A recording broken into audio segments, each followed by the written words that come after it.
manipulator. So he'll give you what you want only if it can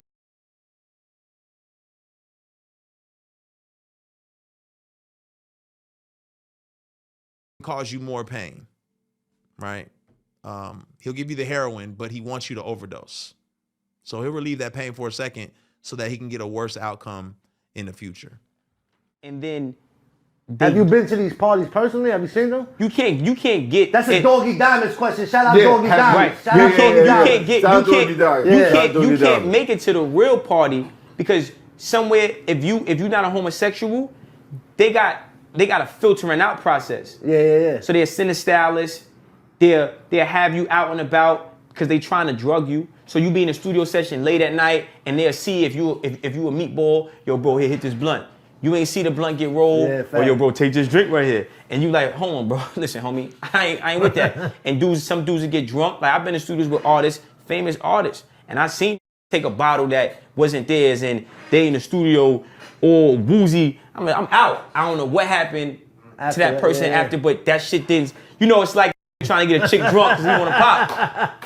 Right? So. I wasn't even going to say nothing about this, but I'm going to go ahead and say it.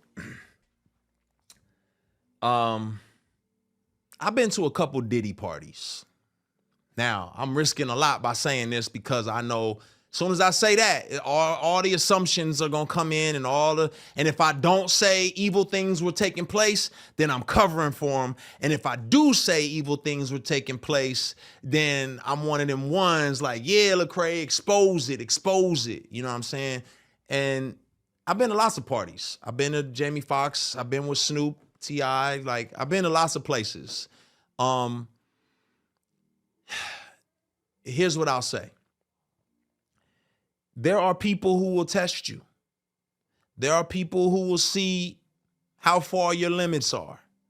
And if you're willing to take a step, then they'll take two.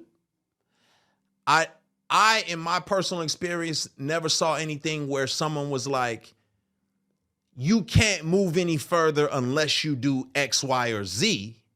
But what I did see was if you do X, Y, or Z, well, keep coming. Because and that's how we all are. It's Psalm 1, right?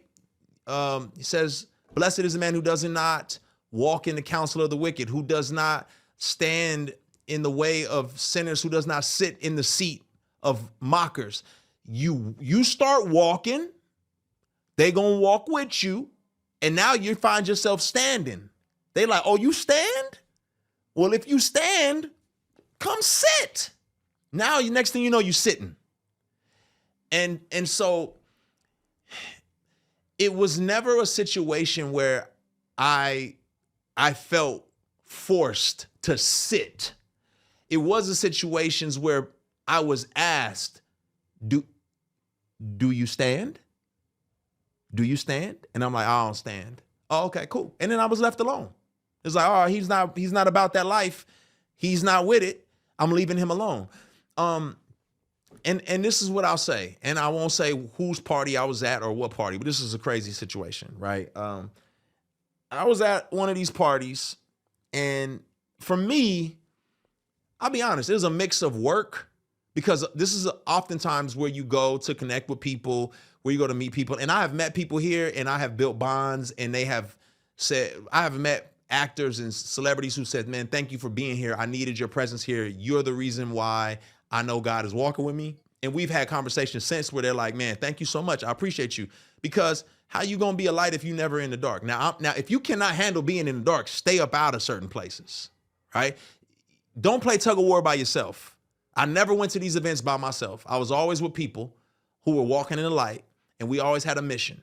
It was never just to go in there and wild out and be stupid. But the other side of the coin is, yes, if I'm a human, so I'm frail. I'm gonna be honest with you. There was moments for me of like, oh my gosh, I'm here. I'm part of the crew. Like, look at me. Yes, I struggle with acceptance and wanting to be associated with greatness. And I got caught up in some of that nonsense internally, right? But you would have never known that.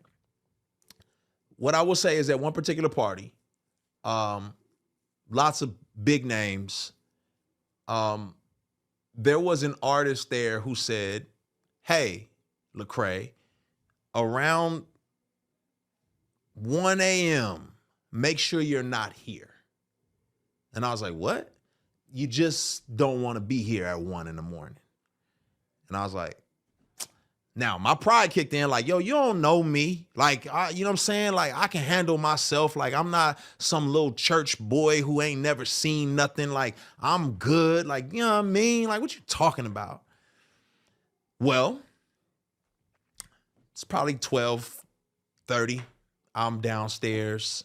I go downstairs to the studio. I come up out the studio and I'm headed back upstairs to like the main area where everyone's kind of congregating and hanging out. And the music changed. It was like really hard and heavy at first. And then, you know, like jam and dancing music. And it was a little softer. You know, it was a little more sensual when I came out the studio and started going upstairs. And on my way upstairs, there's like this couch. I won't say how the couch is designed because then that may give away whose party and whose house this was. There was a couch, and on the couch, I saw a couple of guys really going at it hard and heavy. And man, and I was like, oh, you know, my brain, I'm thinking, well, you know, this celebrity party, people do what they do. As I started moving upstairs, I passed them up and I noticed that it wasn't just those two guys. It was more and more people just going at it. I was like, okay, it's time for me to roll. I'm going to grab my stuff and I'm going to get up out of here. I did not know that's how this went down. So was that shocking? Absolutely. Was I forced or coerced into anything? I was not. But why they felt that comfortable, I don't know. Maybe the invite list, they was like, yeah, all these people, I don't know. I'm shocked that it went down. But I've been to another situation, another person's party, celebrity party, and, you know, a celebrity tapped me on my shoulder, and I was hanging out with them, and it was like, yo, nephew, you might want to go into the other party because this cabana, we about to close it up. And they closed up the cabana, and there was about 3 or 4 big name artists in there. And a whole bunch of ladies start walking in that cabana, and a security guard stood in front of the door. Hey, they didn't coerce me.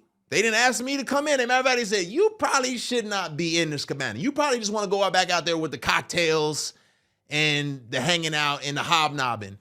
And shout out to my guy, Brandon T. Jackson, man. Brandon T. Jackson, you know, I don't know what he's up to these days, but at this particular party, Brandon T came up to me and he said, yo, man, like Satan will steal your soul in this industry, bro. And he was really like, I loved the fact that he felt like, he's like, I love your soul and your spirit, and I want you to thrive, Cray. I don't want you to get devoured out here. And I just appreciated that because for him, he was like, he had seen some detriments and some of the dark side of things. And he was like, yo, I want you to be taken care of. So I say all that to say, like, I never felt like it was some secret occult or secret like thing. I felt like there were areas at certain places that were like, hey, this could be the cocaine room. You know, I don't know. This could be the boom boom room. I don't know. But I never ventured into those places. You know, that wasn't my thing. And when I felt like something was moving to a level past where my witness or my like conscience would be messed with, I'm out of there. It's not for me.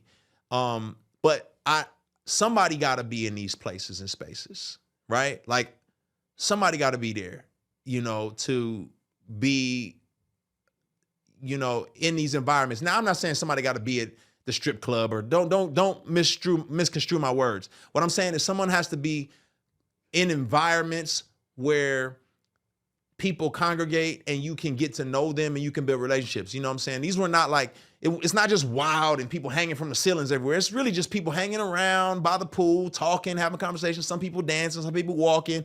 You know, oh, what's up, Jimmy Iovine? What's up, Madonna? Chris Brown? How y'all doing? You know, you talking. You have a whole conversation. You can share your whole testimony standing next to somebody by Jamie Foxx's pool. You know what I'm saying? So again, it wasn't one of those situations where it was